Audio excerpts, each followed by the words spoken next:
Oi, Eliane, bom dia. Bom dia, Raíssa e Carolina, ouvintes. Bom dia, Eliane, bem-vinda. Bom, a gente tem aí condenados e com penas duras, né, os 3 primeiros réus nos julgamentos sobre os atos golpistas de 8 de janeiro, Aécio Lúcio Costa Pereira, Thiago de Assis Mattari e Matheus Lima de Carvalho Lázaro, foram condenados, respectivamente, a 17, 14 e 17 anos de prisão. Os ministros do Supremo divergiram quanto ali ao tempo de pena, a tipificação dos crimes, mas o relator do caso, Alexandre de Moraes, foi o mais duro, acabou sendo acompanhado por outros colegas ali de toga. E tivemos também um momento ali que foi uma discussão entre o relator e o ministro André Mendonça, né, o último indicado pelo ex-presidente Jair Bolsonaro à corte. Começou quando Moraes interrompeu o voto de Mendonça para rebater alguns dos argumentos contrários a condenar os invasores do crime ou pelo crime de tentativa de golpe. Eu não consigo entender, e também carece de resposta, como que o Palácio do Planalto foi invadido da forma como foi invadido.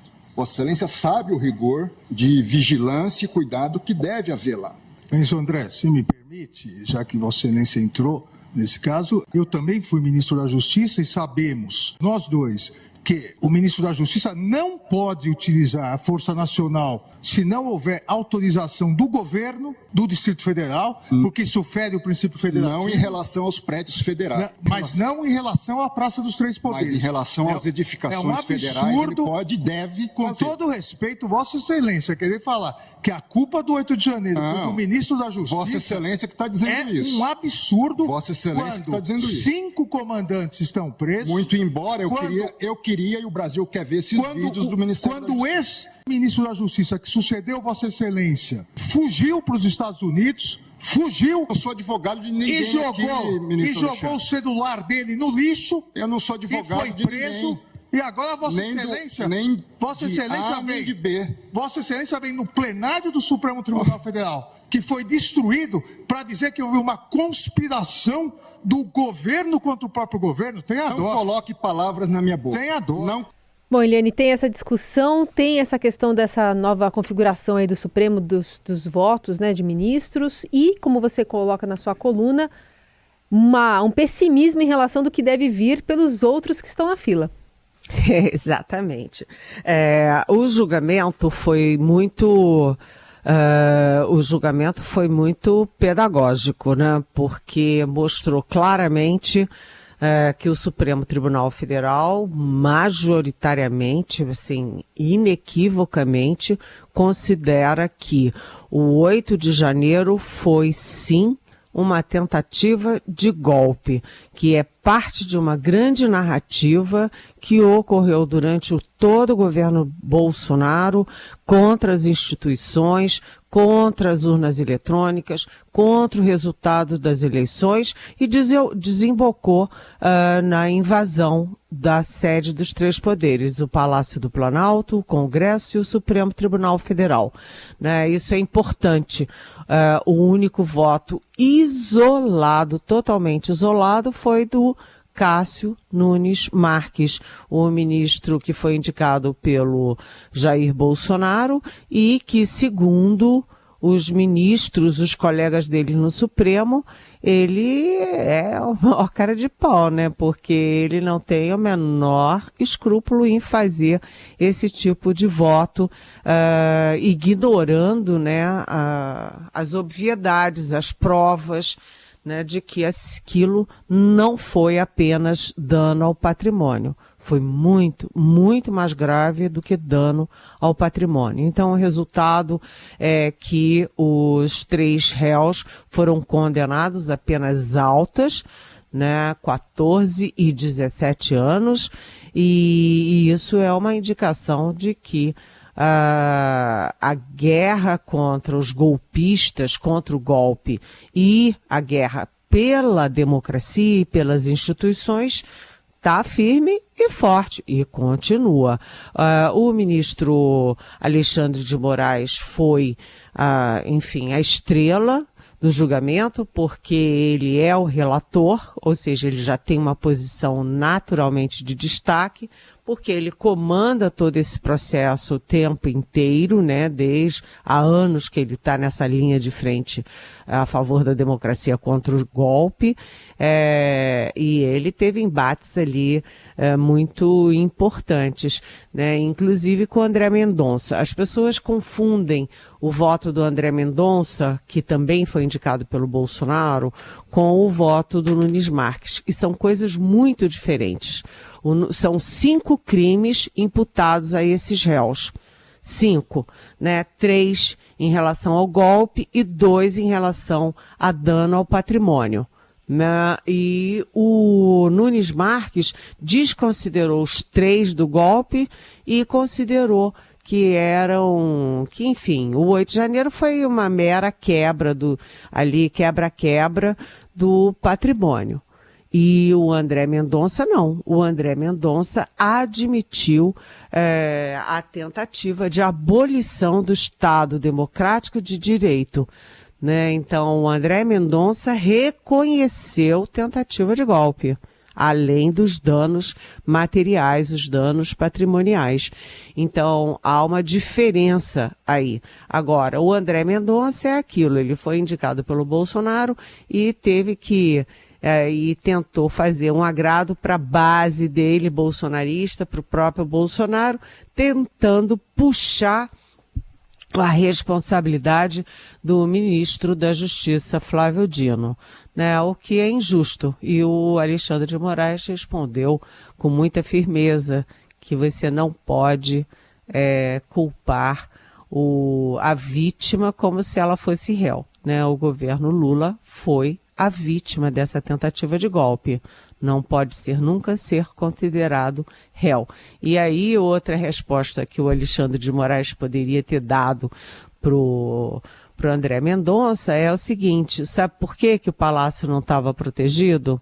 Porque a maioria do GSI, o Gabinete de Segurança Institucional, dentro do Palácio, continuava sendo de militares bolsonaristas, que lavaram as mãos para todos os informes de inteligência anunciando a gravidade do dia 8.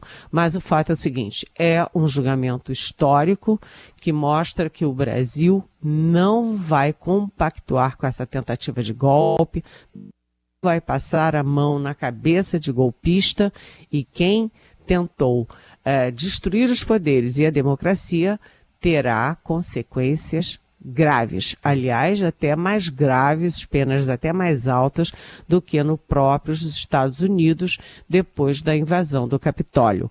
Então, gente, a gente não está falando, como o ministro Alexandre de Moraes disse no voto dele no primeiro dia, num domingo no parque. A gente está falando numa tentativa de golpe.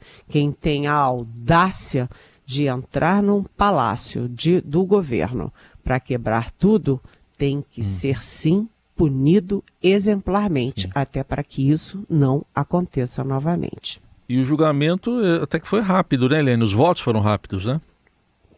Exatamente, e isso indica o que vem pela frente. A gente está acostumado, né, principalmente a gente aqui de Brasília, a votos longuíssimos, horas e horas de votos, principalmente num julgamento tão grave, tão decisivo. E o julgamento dessa vez foi bastante rápido. Até o próprio relator, o Alexandre de Moraes, falou 1 hora e pouco, o que é pouco em relação à média que a gente sempre vê, a média e o hábito, né, de longos votos. E depois, ao longo das sessões, os votos foram diminuindo, até que o Dias Toffoli falou, voto com o relator. Foram 3 segundinhos e ele matou a charada. Então, isso projeta o que vem pela frente. Eu conversei ontem com ministros do Supremo, depois dos julgamentos, e a perspectiva é de que agora, daqui para frente, os votos possam ser no plenário virtual, ou seja, não tenha leitura de voto, não tenha embate, não tenha briga, e possa ser muito rápido. Inclusive, o Alexandre de Moraes tem comentado com os pares dele, com os ministros no Supremo, de que é possível terminar o julgamento dos executores ainda esse ano. Lembrando que dos 1.345 incriminados pelo 8 de janeiro, ou seja, pela execução do 8 de janeiro, 232 têm uma situação mais grave, mais complicada. E são esses que serão votados, julgados ainda esse ano. Uns poderão ser até absolvidos, mas a perspectiva é de que o que saiu no julgamento dos 3 primeiros sirva de padrão para os julgamentos daqui em diante, ou seja, muita condenação pela frente. Eliane, agora, para a gente fechar esse bloco do julgamento, chamou atenção a atuação de advogados, né? Especialmente um advogado e uma advogada que foram para o ataque ali no Supremo. Motiva até uma pergunta do Hamilton de São José dos Campos. Ele pergunta se isso é uma nova categoria de advogados de defesa, os que abandonam a estratégia de defesa dos clientes para atacar os julgadores e lacrar. Pergunto se isso é um sintoma da polarização. E eu vou aproveitar então para colocar aqui o que disse o advogado Harry Valdir Quatwinkel, que defendeu o Thiago Mattar, um dos julgados e condenados, e ele chegou a confundir 2 obras, né, O Pequeno Príncipe do Antoine de Saint-Exupéry com O Príncipe do Maquiavel. Vamos ouvir. Eu queria dizer a respeito dos crimes multitudinários. É preciso, senhores ministros, separar os grupos. Não é só separar executores, qualquer um é executor, qualquer um é mentor. Ainda ouvi o ministro Gilmar Mendes falar assim, existe mais alguém. Quem é esse alguém que está por trás disso tudo? A quem querem chegar? Esse julgamento ele está sendo jurídico de Aécio e agora Thiago Mattar? Ou esse julgamento está sendo político a fim de criminar mais alguém? A fim de um objetivo do qual nós não conseguimos entender. Porque parece que estão sendo usados como, diz o Pequeno Príncipe, os fins justificam os meios e podemos passar por cima de todos. Maquiavel, os fins justificam os meios. O Pequeno Príncipe diz que você é eternamente, Não, responsável por quem você cativa, é isso? Depois ele levou uma chapuletada do Alexandre de Moraes. Levou também. Mas enfim, Eliane, aliás, o advogado foi expulso, viu? Saiu nota agora do Solidariedade Votuporanga, interior de São Paulo, ele foi expulso do partido. Mas o que você diz da atuação dos advogados com base nessa pergunta do Hamilton, lá de São José dos Campos? Oi, Hamilton, bom dia, bem-vindo.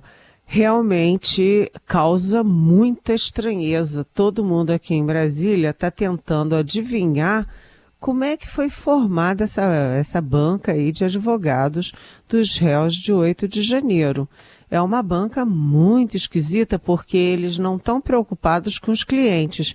Eles não estão ali para defender os clientes. Eles estão ali exatamente para defender a ideia do golpe, criticar o Supremo Tribunal Federal e trabalhar, portanto, contra a democracia. É muito estranha a participação. Agora, confundir o Pequeno Príncipe com o Príncipe de Maquiavel foi um pouco demais. E o outro que chamou o Sherlock Holmes de... como é que é, Anthony Holmes, alguma coisa assim, realmente é uma turma da pesada essa. Ficou parecendo que houve ali uma articulação da extrema-direita para botar advogados para fazerem discursos ali a favor do bolsonarismo. Ninguém tem dúvida de que os 3 são bolsonaristas, né? Esse é um aspecto do julgamento que pode ser corrigido com os votos pelo plenário virtual. No plenário virtual não tem defesa oral, é tudo por escrito. E aí não tem circo, né, para tentar acusar o governo, para tentar acusar os ministros, enfim. Essa parte dos advogados é uma coisa para a gente ficar de olho. O que foi armado por julgamento? Seguimos aqui com a Eliane Cantanhede no 107,3 FM de Eldorado. Eliane, lá na CPI dos atos antidemocráticos, o hacker Walter Delgatti colocou ali o ex-presidente Bolsonaro na mira, dizendo que ele sabia e que solicitou aquela invasão no sistema do CNJ, no mandado de prisão falso ali contra o ministro Alexandre de Moraes. Ele que continua falando, ou disposto a falar. Pois é, o hacker Walter Delgatti, depois ontem na CPI do Distrito Federal, aqui da Câmara Distrital do Distrito Federal. E ele está preso, né, preso no interior de São Paulo, estava algemado, aí o presidente da CPI pediu para tirarem as algemas, e ele está falando tudo, né? E ele, inclusive, disse que o presidente Jair Bolsonaro e a deputada federal Carla Zambelli, essa que está em todas, né? Os dois cooptaram ele para invadir o sistema do Conselho Nacional de Justiça, CNJ, e, vamos dizer assim, plantar ali provas contra e incômodos contra o ministro Alexandre de Moraes. E segundo o hacker, portanto, o Bolsonaro não apenas sabia, como foi ele que solicitou a invasão do sistema do CNJ. E o hacker até acrescentou que na conversa que os dois tiveram durante um café da manhã de 2 horas no Palácio da Alvorada, imagina o presidente da República receber esse tipo de gente 2 horas no Palácio da Alvorada. Mas disse que nesse café da manhã, o Bolsonaro inclusive deixou claro que a intenção era manter o poder mesmo que ilegalmente, ou seja, ele confirma a tentativa de golpe. E mais, ele diz que tem provas, e algumas dessas provas já estão com a Polícia Federal, incriminando e comprovando essas conversas que ele diz ter tido. Ou seja, o golpe vai cada vez mais vai cristalizando a convicção de que houve uma tentativa de golpe. Muito bem. Eliane, outro assunto para a gente fechar, logo mais o presidente Lula diz bye bye Brasil de novo. Pois é, a confusão toda ajuda a, vamos dizer assim, minimizar os erros do presidente Lula e do governo Lula, porque está todo mundo tão focado nos julgamentos do Supremo Tribunal Federal, naquela decisão muito polêmica e monocrática do Dias Toffoli no Supremo, praticamente transformando os réus da Lava Jato em santos, né? Anulando as delações da Odebrecht e as provas da Odebrecht. Né?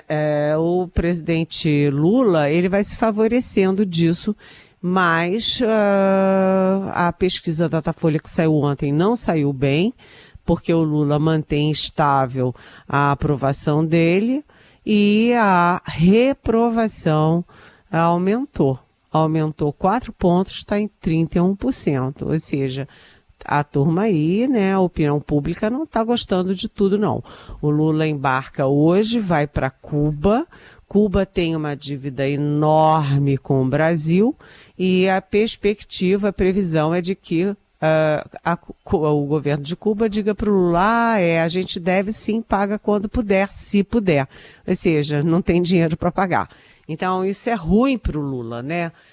Porque os primeiros governos dele foram muito próximos de Cuba, fizeram essa dívida toda, Cuba não tem como pagar, e isso dá, vamos dizer assim, munição para os adversários do Lula. Ele vai se reunir com países, né, porque tem o G20 dos países mais ricos e Cuba cedia ali os 77 que não são... que estão do outro lado, que não estão entre os mais ricos. E o Brasil fica nos dois lados. E depois dali, o Lula vai para os Estados Unidos para a abertura anual da Assembleia Geral da ONU e está prevista uma conversa tete a tete, olho no olho, entre o presidente Lula brasileiro e o presidente Joe Biden dos Estados Unidos. A pauta é trabalho, mas a gente sabe que entre os dois e entre os dois países a pauta vai muito, muito além, na área de meio ambiente, na área de paz internacional, na área de, por exemplo, democracia. Então, mais uma viagem do Lula, ele sai, mas a crise aqui, vamos dizer que o governo dele também não está em crise, obviamente, mas que as questões internas continuam muito, vamos dizer assim, em ebulição.